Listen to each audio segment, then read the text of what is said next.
This is the first part of the hematology, out of 7 that we do have, and that's going to deal with the normal hematopoiesis. So basically, after this seminar, you should be able to identify the different maturation stages of the erythroid cell line, the myeloid cell line. These are the obligatory criteria to know it, to identify the matured monocyte or megakaryocyte. You already studied and you already learned what is the composition or the cellular component of the blood.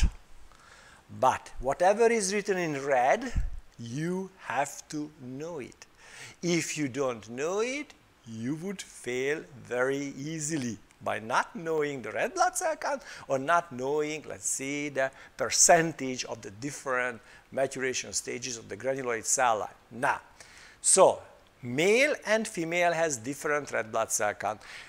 We already heard in the lecture, but not only male and female, but it's depending on where you live. So the count is usually representing or interfere with a lot of situations that you do have. Leukocytes. We do have much less leukocytes in the periphery, the number ranging from 4 to 10,000 per microliter or 4 to 10 giga per liter.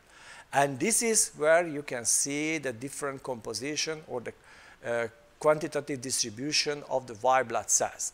You do have a mnemonic for this one. Never let monkeys eat banana, meaning that the most common type of, let's see, leukemic cells is the neutrophil granulocytes. Never let. That was an N. What is the L?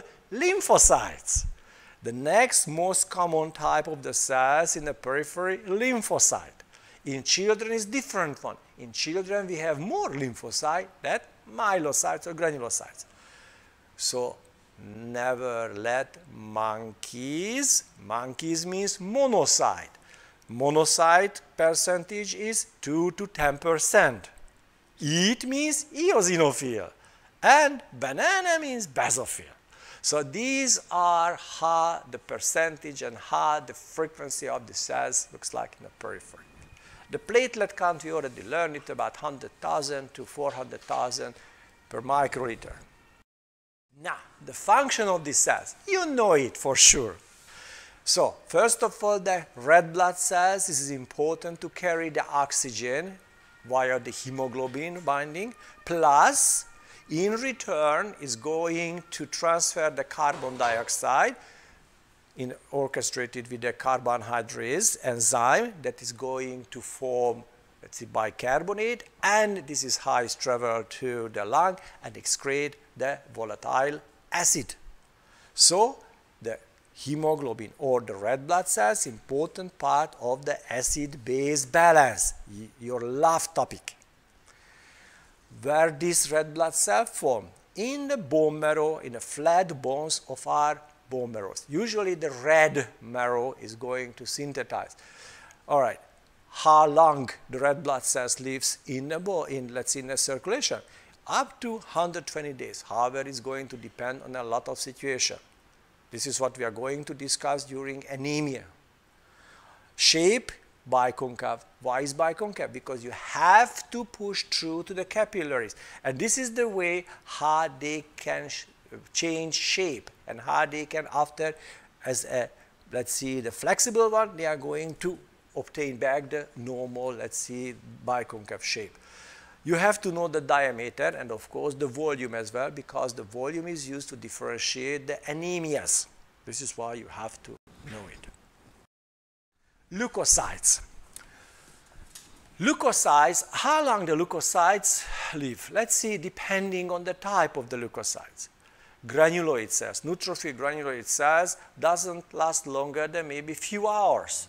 This is why the replication or the renewal of the cells is very fast in the bone marrow. Lymphocyte, some lymphocyte can live years in our circulation. Let's see, neutrophils. What are the functions of neutrophil granulocytes? Phagocytic action. When we do have an acute inflammation, they are going to invade the area and phagocyze the debris or the bacteria. Monocyte, very similarly. But not only they are going to phagocyte the particles, but they're going to liberate some, let's see, cytokines, some kind of signaling molecules that is going to interfere with other cells or interfere with all bodies. Eosinophil, by the way, back to the monocyte. When monocytes invade into the extracellular spaces in the tissues, they are going to convert it to macrophages. And macrophage is a fixed end stage of monocyte. Eosinophils, you know that eosinophil is connected to the allergic reaction. So if somebody does have allergy, they do have an elevated the eosinophil side. Or if they do have a parasite infection, they do have an elevated count of the eosinophils. However, you learn that the granules, the eosinophil granules, contains elastase enzymes and other enzymes that is taking place in the mechanism of the long-term effect of the bronchial asthma, for example. They are going to restructure the airways. So again, eosinophils, it does have some additional effect, not only, let's see, a signaling effect that what the problem could be. Basophils. The basophil, again, very few, but they do have heparin in the granules, so they are taking place, for example, to regulate or inhibit the coagulation cascade. Plus, because this granulation, very huge, big granulation, does have histamine, they do have a very important role, for example, in allergic reaction or inflammatory reaction as well. Now the CD markers, whatever is written here, you do not need to know it. I think you already studied in immunology, but a few that you have to know, but let's be presented in red that you have to, obligatory to know it. Okay, lymphocytes. As we said, lymphocytes is produced by the bone marrow, however, mainly produced by lymphatic nodes and spleen. Okay, so the major production is done by these lymphatic organs. They do have two different sizes. They have a small lymphocyte and a large lymphocyte. The small lymphocyte, the size is about the same as the red blood cells, while as a big lymphocytes or large lymphocytes has the same size as the granulocytes. Now they vary in shape. However, you cannot distinguish the different types of lymphocytes based on microscopes or light microscopes. What they do, they are using different CD markers.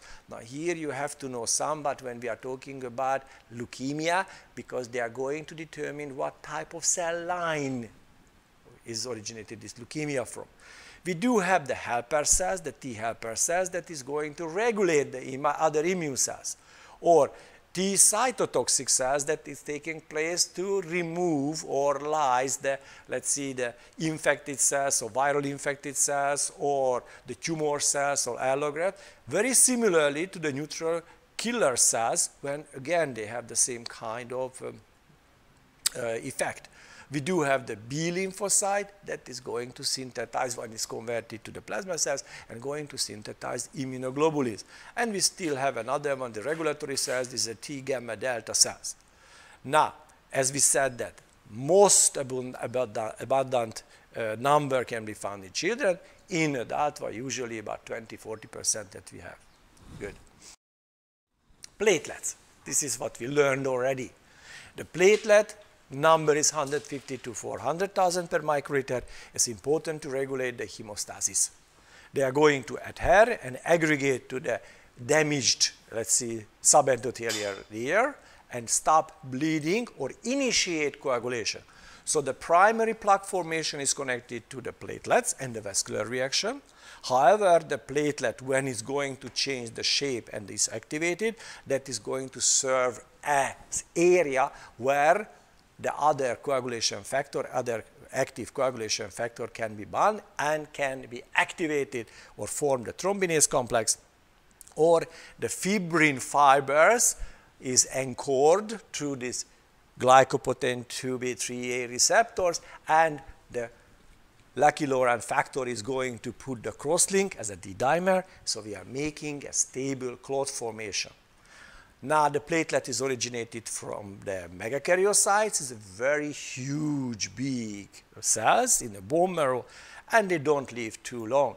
This is important because if you do have any kind of drugs that interfere with the platelet enzyme system, such as, for example, aspirin. Aspirin inhibits completely irreversible the cyclooxygenase in every cell, but because the platelet cannot synthesize protein, cannot resynthesize the enzyme, this is why the platelet function altered. So if you take one pill of aspirin for 1 week, your bleeding time is elongated because the platelet cannot produce thromboxane. However, the endothelial cells, because they do have, let's say, DNA, RNA, protein synthesis, they are going to synthesize the new cyclooxygenase, and this is why a bleeding tendency. We are going to use as a therapeutic reason if somebody does have any kind of narrowing of the arteries or any kind of excess thrombus formation, they are taking, let's say, low dose of aspirin. This is what we were talking about. Good. Next one. How can we make smears?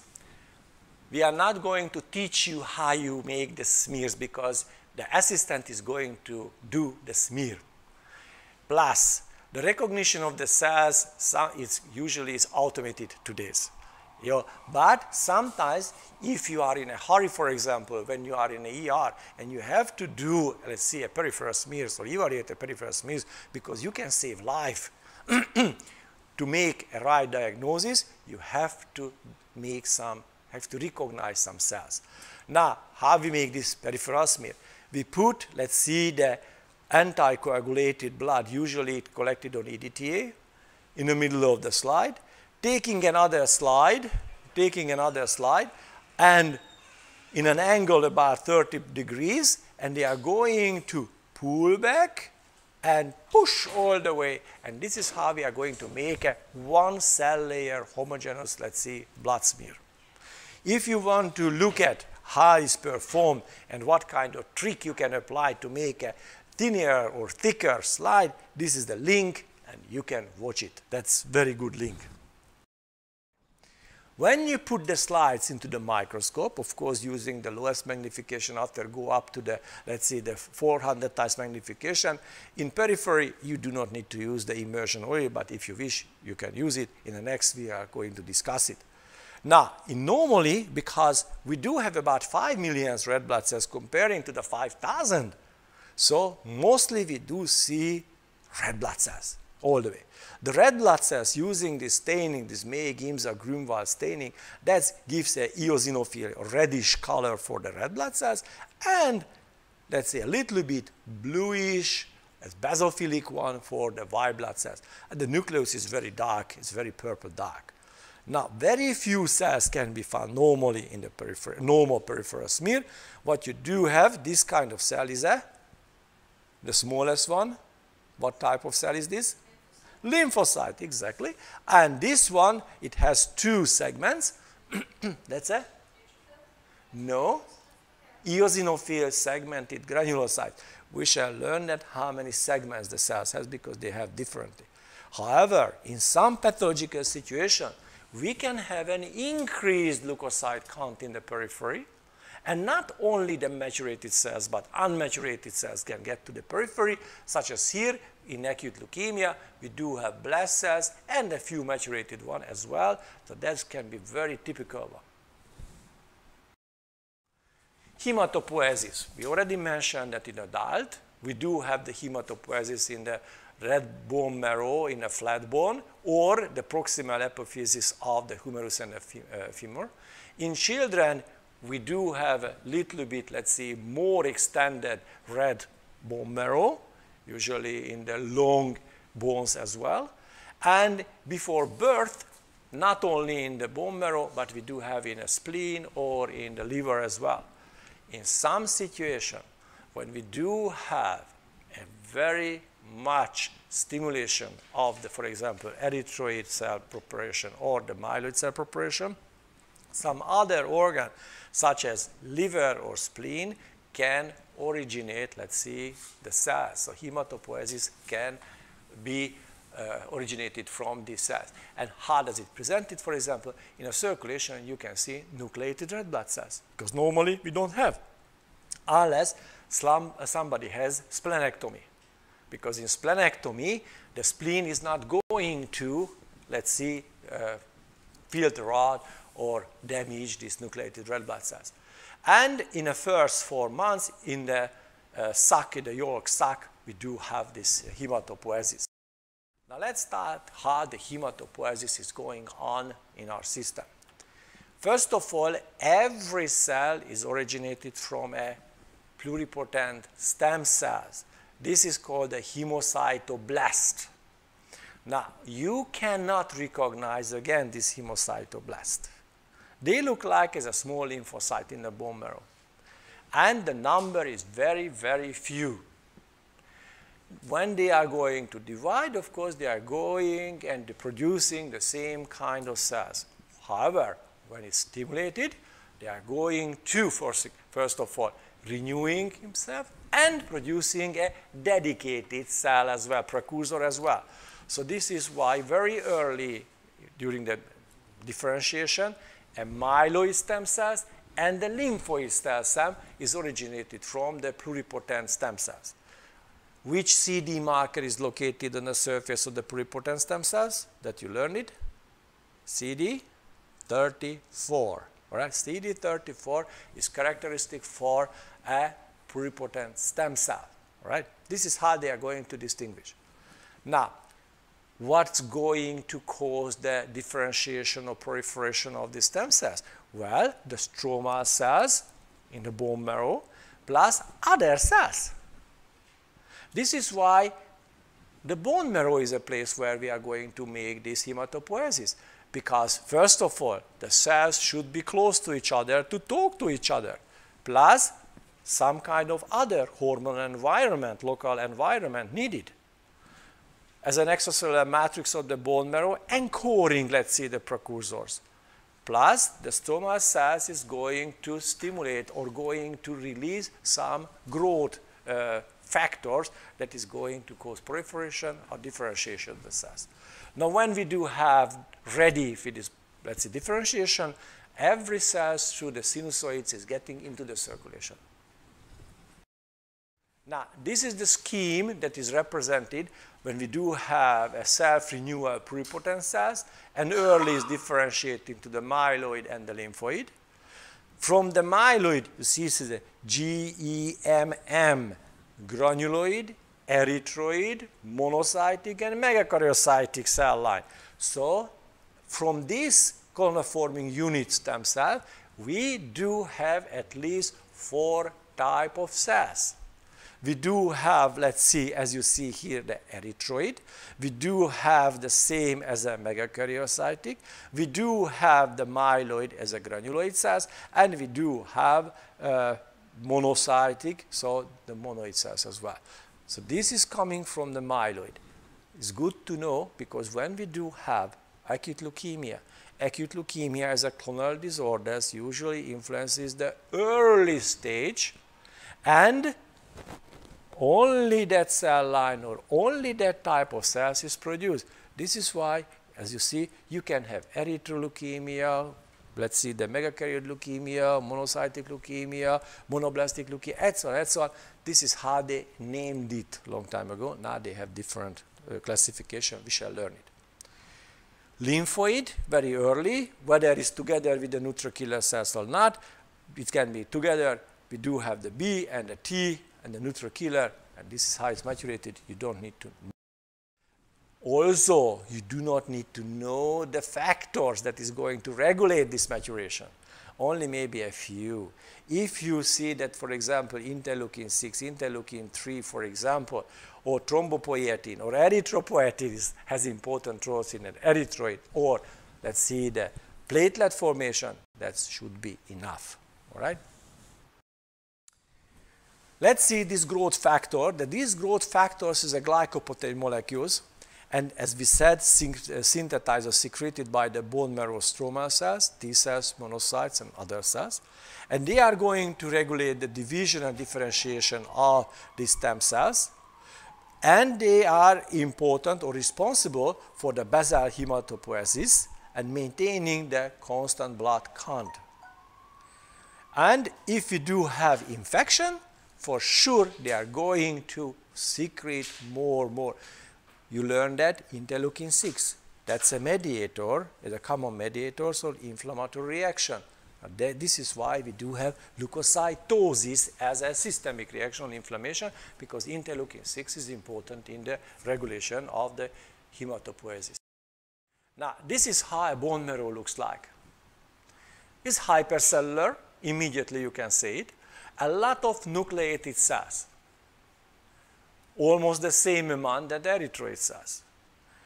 As you see here, we can see not only the size is different, but the shape is different one.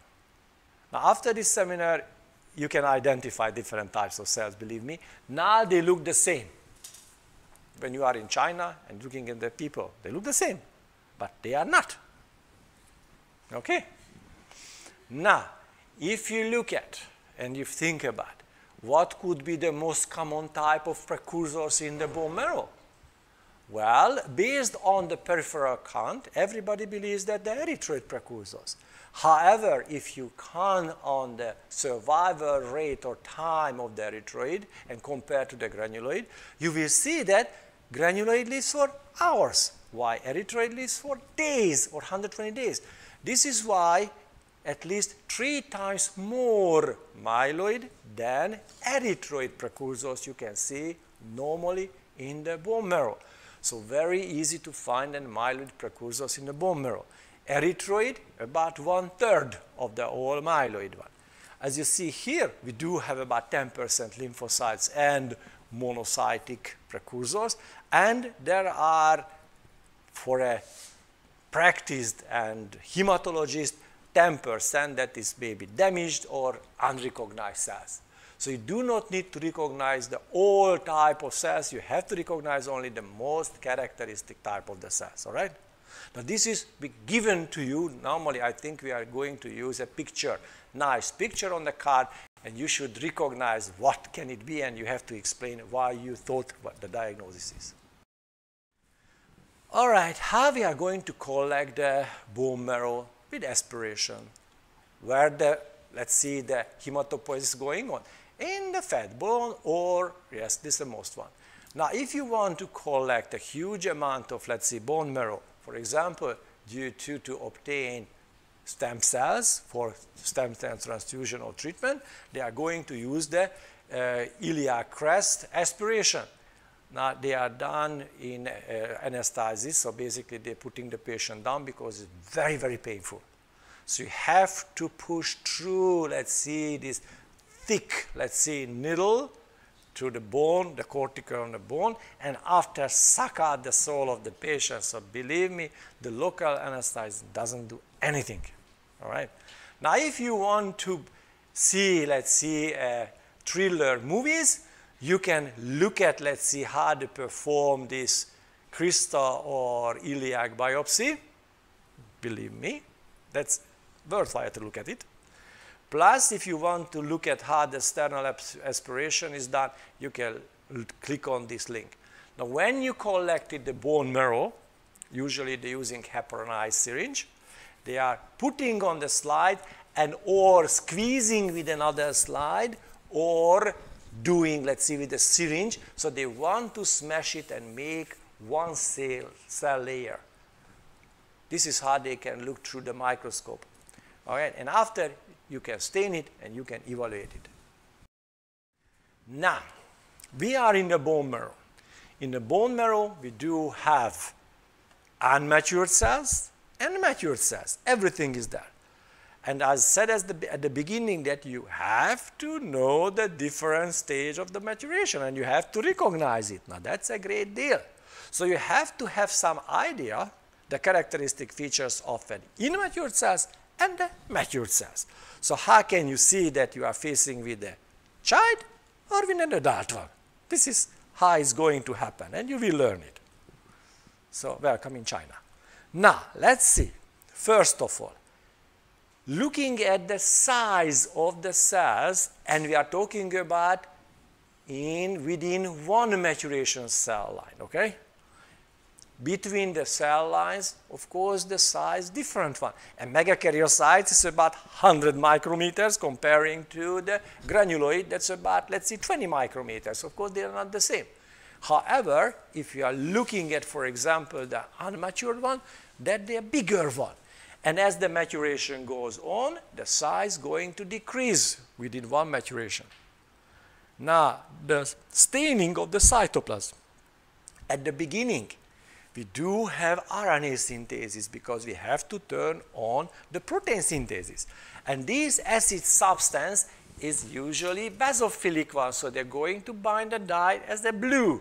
So this is why in early we do have blue cell, blue cytoplasm. And as we do have an accumulation of the hemoglobin, for example, in the red blood cells, we do have more eosinophilia. More protein means more eosinophilia. Very similar to the other cells. More enzyme, more protein, relatively more reddish, less blue. At the beginning, what do you think? What is the most common type of the cells in the bone marrow? The unmatured cells or the matured cells? Pardon me?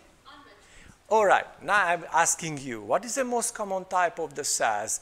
The stem cells or, let's see, the dedicated cells? Well, so very similarly, the unmatured cells is very few. Why? Because they are going to divide. They are going to proliferate up to a point where the proliferation stops. There is no further DNA synthesis, no further division, and only maturation occurs. So the most common one, always the matured cells. Don't forget it. As you get to the early stages, rarest to find it. When you get closer to the end, more common to find it. Now, so due to the proliferation, due to the DNA replication, the chromosomes are unrounded one. This is why relatively the nucleus is bigger one comparing to the cells that is not going to divide further. Chromosome is very dense, very packed, and comparing to the cytoplasm, only a small portion area is occupied by the nucleus. In early, almost the whole cell composed of nucleus. And this is how it's going to change through the maturation stages. And up to a point, in some cells, when we lose the chromatin, such as in erythroid cell, karyophysis, nucleus disappears, and we do have a cell that don't have any nucleus, no further division or protein synthesis happening. Very similar reason, the chromatin structure is changed. At the beginning, when we have to multiply DNA, we do have a light, homogeneous chromatin structure. If we do not have further, let's see, RNA synthesis or DNA synthesis, these chromatins are more precipitated, difficult to look through. All right? So when you go to the maturation, the chromatin structure will be more dense. Similar reason, the nucleoli that you do have inside the nucleus. At the beginning, in case of the immature cells, you do see maybe few. It can be stained positively, darker or lighter, depending on the cell type. But when you do have, let's say, a resting situation, usually and very compact chromatin structure, there is no nucleoli, you won't see it. All right? Or granules. In some cells, we do have granulation. Of course, the granulocytes has granulation. But at the beginning, when we do not have any proteins, no granules. This is why in immature cells, there is no granule. However, when you go on and on in the maturation stages, first you do have, it's called S-specific granulation, as you do see in azurophilic granulation. And by the end, you do have the specific granulation that is specific for that certain cell type. So this is how it's going on. In the terminology, unmatured cells called blast cells. Matured cells usually called cyte, such as that. For example, erythroblast, erythrocyte, monoblast, monocyte. Myeloblast, myelocyte. All right? Now, let's start with erythropoiesis. Well, the erythropoiesis started from the stem cells. After it's dedicated, and the first cell, this first committed cells that you can distinguish in a microscope, this is called proerythroblast. This is a 20 micrometer or so. Okay, very importantly, the structure of the nucleus, fine, homogeneous, light, almost fills up the whole cell, very narrow the cytoplasm, and round. The nucleus of the erythroid cell precursors are round. Okay, but some case, for example, if you make the smear, you are squeezing the cells, you can alter, let's see, the nucleus as well. How do you know that that's a round? Very similarly, if I'm asking you, what is the shape of a ball? You see, round. But when you squeeze the ball, it's not round, but still ball. Very similarly in the erythroid precursors. If you look at very closely, the nucleus of the erythroid cell is surrounded with a lighter perinuclear area. So looks like the edge of the nucleus is very sharply develops. Opposite of the myeloid, that you do not have this perinuclear area. Now, okay, what is the first one? RNA synthesis. So in a plasma, we do have more RNA, more substances. It's still basophil because same nucleic acid. However, the plasma is going to, let's see, enlarge a little bit. This is why the nuclear cytoplasmic ratio is changing, but it's still basophil. However, when the protein synthesis is starting and accumulating and the iron incorporates into the hemoglobin, slowly the cytoplasm is bigger, and the color more eosinophil because more protein and less, let's see, nucleic acid. Another, the difference between the proerythroblast and the basophilic normoblast, basically the structure of the nucleus. Because here, they are still proliferating, but not as much as in proerythroblast. So this is a little bit precipitated, meaning that darker the chromatin in basophilic one. Still basophil, still round, still early, bigger one, but they are a little bit precipitated. After the polychromatic one, well, more dense, very nicely structured, dense nucleus we do have, and a bigger cytoplasm, and the color of the cytoplasm a little bit blue, not the same as red blood cells, because we still have RNA, but we already started to develop hemoglobin. Orthochromatic one, almost the same as red blood cells in color, but they do have nucleus. However, after a point when the pycnotically changed the nucleus, expelled, that's called karyorrhexis, losing the nucleus. And the first stage that enters into the periphery, that is called reticulocyte. Every red blood cell enters to the circulation, to the sinusoids, in the form of reticulocytes. They are going to live there for 24 hours.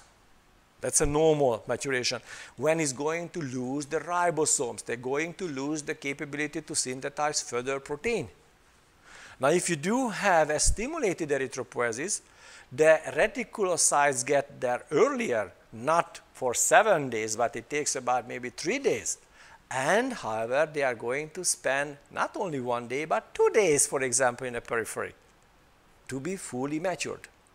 All right? So this is how the reticulocyte is a very good marker of erythropoiesis. And after we do have the red blood cells, fine. Look at this slide. On the bottom, we do have whatever we presented so far. On the top, this is the real cells. This is how they look in the bone marrow. At the beginning, as you see here, round, well, a little bit wide perinuclear area. It looks like they do have ears. This pseudopodium looks like as a teddy bear. and homogeneous, and can you see some darker nucleoli? So that's a proerythroblast. Later on, as you do see, still basophil. However, the chromatin structure is not as light. It's not pink, maybe purple. Later on, more dense nucleus, still smaller one, but the color of the cytoplasm is bluish. Later on, we do have a round-shaped nucleus, very much precipitated, the size about the same as a reticulocytes or red blood cells, and finally ending up with reticulocytes or red blood cells. There is no way that you can distinguish using these dye reticulocytes and red blood cells. They look the same. All right? You have to use a special staining that is called brilliant crescil blue or supravital staining to see it. Today they are going to use some fluorescent dye that is binding to the RNA, and this is how they're measuring in the blood gas analyzer, automated blood gas analyzer. It's much easier when you are counting under the microscope how they did it a long time ago. Now, this chart represents the number of the precursors. Proerythroblast, few. Basophil, more. Polychromatic, more. The most one, red blood cells, reticulocytes, or orthochromatic. This is how it's going. So when you lost the capability for dividing, that means that's the most common one. If you are able to divide, yes, it's going to have a earliest precursors, okay? But the number be less. Now, this is a summary of the size and again the different types of erythroid precursors. You can read here how they look like, or you can watch here how it's going to convert it.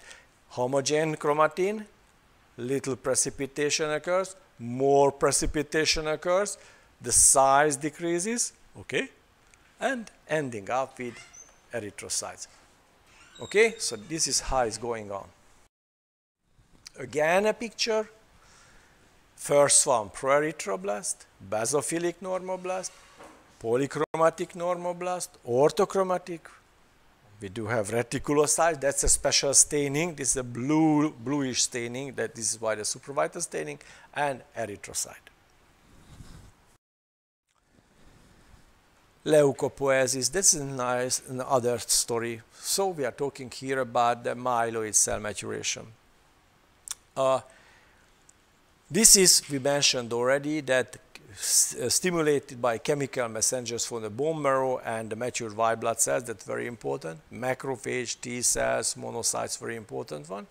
Mostly interleukins or colony stimulating factors that is interfering.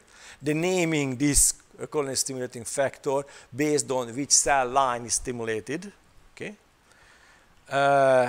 We said already that every cell originated from hemocytoblast and differentiated to myeloid and lymphoid cells, and the myeloid is granuloid and monoblastic one, the lymphoid is only the lymphoid differentiation what is going to happen. This chart doesn't have, let's see, the erythroid maturation, only the granuloid, only the monocytic one and the lymphocytic one, how it is done. Let's see the granuloid maturation or the myeloid maturation. In the bone marrow, as you see here, the myeloblast percentage about 1%. Very few amount of myeloblasts we have in the bone marrow. How can we recognize? Well, homogeneous nucleus, fine. Bluish cytoplasm, not as blue as an erythroid, and no granulation. So in the early stage, in the blast stage of the myeloid, we have no granules. The next, a little bit different from the skin, because that cell is bigger one. It's about 5 micrometer bigger than the monoblast. They called promyelocytes, promyelocyte. We already have, let's see, the ribosome. We already have protein synthesis. We already have the Golgi apparatus. And we do have, this is called azurophilic or pinkish granulation inside, very crude big granules inside the cytoplasm. And that's the A-specific or that's a promyelocyte. See, they're about the number about 3 times as a myeloblast. Myelocyte, the difference between promyelocyte and myelocyte. In myelocyte, we do have A-specific granulation and a few A-specific. So specific mostly, A-specific a few. And after, only the nucleus is going to maturate. We do have, and the Golgi system is going to be less and less. It's going to be atrophied one. And only the nucleus is going to maturate, and no further, let's see, granules formed. This is the picture how it looks like. Myeloblast, see, homogen, almost filling up the whole cell. They do have lighter stained nucleoli. Promyelocytes is bigger. They do have azurophilic granulation. The myelocyte is getting the same size as a myeloblast. You do have azurophilic granulation. The metamyelocytes or juvenile, this is a bean-shaped or kidney-shaped nucleus that we have, or band-shaped or stab. The stab is a German, and the Jugend is a German one. In English is metamyelocytes or band. And we do have the segmented one. This is how they are going to distribute, and the size and the shape as well. Now, this again is emphasized with a close magnification. Myeloblast, can you see that? Homogen and not round, not round. You do have lighter stained nucleus in it.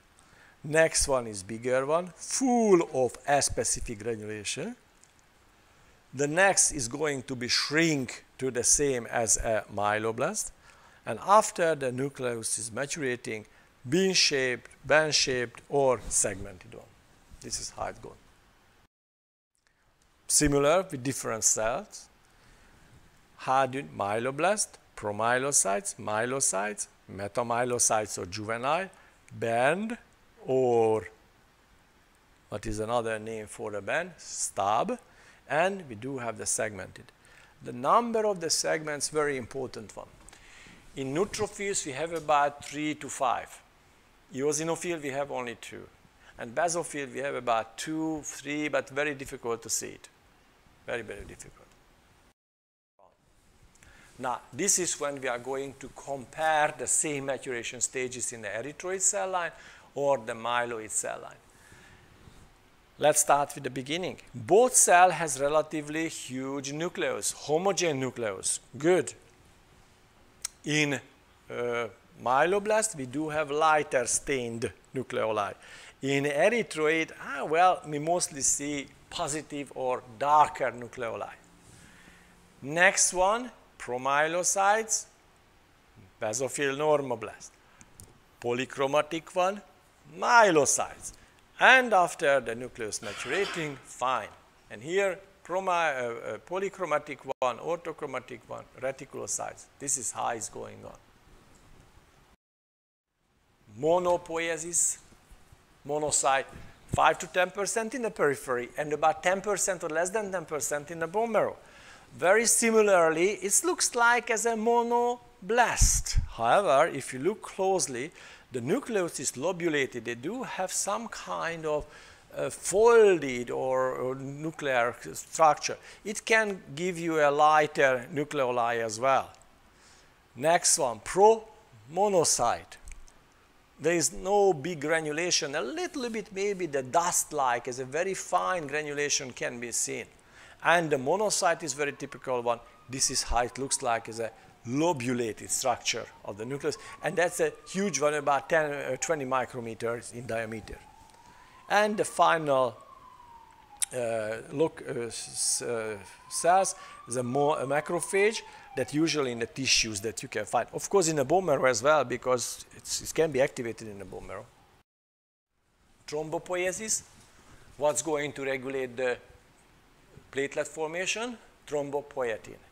Thrombopoietin is going to interfere with, let's see, or stimulate the megakaryoblast formation and the megakaryocyte formation. As you see here, they are going to divide, but they're not going to separate it. So they stick together. So the nucleus inside is going to proliferate, And stage 2, stage 3, stage 4, when we do have platelets in the cytoplasm as well. This is the final one when the platelet liberated. Look at the size, starting with 10 micrometers, ending up with 100 micrometers. So you can see by your naked eye, almost in a slide.